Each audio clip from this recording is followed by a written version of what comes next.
എനിക്ക് RSSകാരോടും എന്നെ വെല്ലുവിളിച്ചവരോടും പറയാനുള്ളത്, പിണറായി വിജയൻ എന്ന ഞാൻ ഒരു ദിവസം രാവിലെ പെട്ടെന്ന് മുഖ്യമന്ത്രി കസേരയിൽ ആകാശത്തുനിന്ന് പൊട്ടി വീണ് ഇരുന്നയാളല്ല.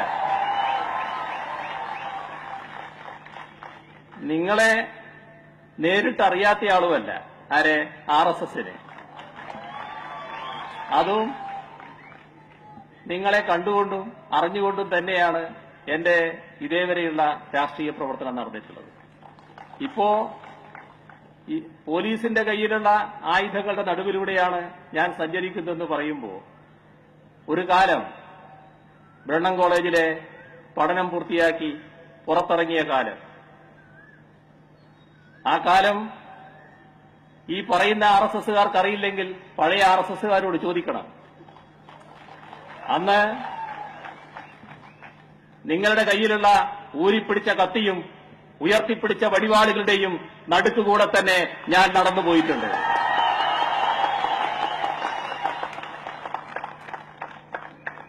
അന്ന് നിങ്ങൾക്കൊന്നും ചെയ്യാൻ കഴിയാത്ത ഒരു കൂട്ടര് ഇപ്പോ എന്ത് ചെയ്തു കളയുന്നാണ്? മധ്യപ്രദേശിലെ എന്റെ യാത്ര തടഞ്ഞതിനെപ്പറ്റി നിങ്ങൾ പറയുന്നുണ്ട്. ഒരു മുഖ്യമന്ത്രി സ്ഥാനത്തിരിക്കുന്ന ഒരാളെന്ന നിലയ്ക്ക് ഒരു സംസ്ഥാനത്ത് ഞാൻ ചെല്ലുമ്പോൾ ആ സംസ്ഥാനത്തിലെ ഗവൺമെന്റ് പറയുന്ന കാര്യങ്ങൾ അംഗീകരിക്കുക എന്നത് ഒരു മര്യാദയാണ്. അതൊരു മുഖ്യമന്ത്രി സ്വീകരിക്കേണ്ട മര്യാദയാണ്. ആ ഗവൺമെന്റ് പറഞ്ഞു അങ്ങോട്ട് പോകാൻ പാടില്ല. ഞാനതനുസരിച്ചു. മുഖ്യമന്ത്രിയല്ലാത്ത പിണറായി വിജയനാണെങ്കിൽ ഇന്ദ്രന ചന്ദ്രന് എന്നെ തടയാനാകില്ല എന്നത് നിങ്ങൾ മനസ്സിലാക്കിക്കൊള്ളണം. അതുകൊണ്ട് ആ വിരട്ടലൊന്നും ഇങ്ങോട്ട് വേണ്ട. എന്തിനു വെറുതെ അത്തരം പ്രയോഗങ്ങൾ നടത്തുന്നു?